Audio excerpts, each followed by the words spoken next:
Okay, so we're going to check two essays now from the same student. The first essay is titled Why We Shouldn't Be Afraid of Crypto. And of course this is not a question, so I took away the question mark.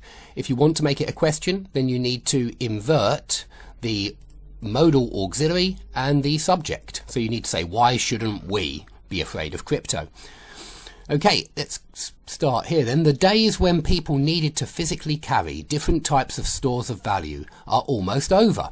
Now that's a main clause. That's why I've put the semicolon in here. I think that this subordinate clause refers to this main clause and not to this main clause. And if you just use a comma, it's a comma splice, and the reason why that's not acceptable in an academic essay is that we don't have any idea where the subordinate clause belongs. Does the subordinate clause describe this main clause or this main clause?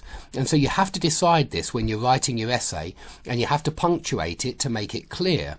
So I've just put that semicolon in here because I'm pretty sure that when we transfer money from our bank account to someone else's bank account, there are no physical assets being delivered from one bank to another. I'm pretty sure that this subclause refers to this main clause, and that's why I put the semicolon there. It doesn't refer to the days.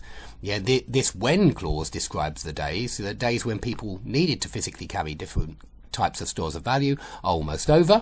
When we transfer money from our bank account to someone else's bank account, whether it be a local or an international monetary transfer, that's a great subordinate clause as well, and that's also referring to this main clause. Yeah, so when we transfer money from our bank account to someone else's bank account, and by the way, you don't have to repeat that bank account. You know, I should make that clear actually. Perhaps I should have put brackets around that, because ellipsis means that it's really clear. When we transfer money from our bank account to someone else's, whether it be a local or an international monetary transfer, there are no physical assets being delivered from one bank to another.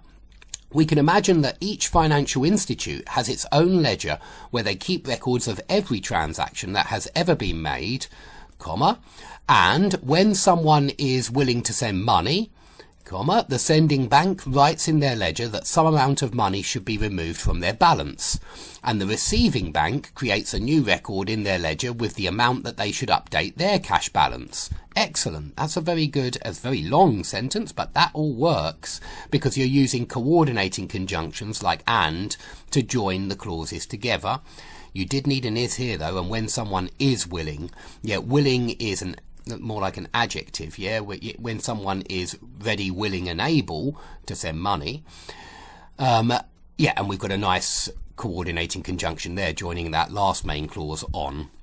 Okay, but then we need a semicolon because this is another main clause. So the transaction occurs only if the two financial institutes confirm this two-sided ledger update. Yeah, that's a main clause, comma, and yeah, I'm joining the main clauses with coordinating conjunctions here. Okay, this is a subclause, starts with a subordinating conjunction, but this is a main clause after the subclause. So we need it joined on with this coordinating conjunction.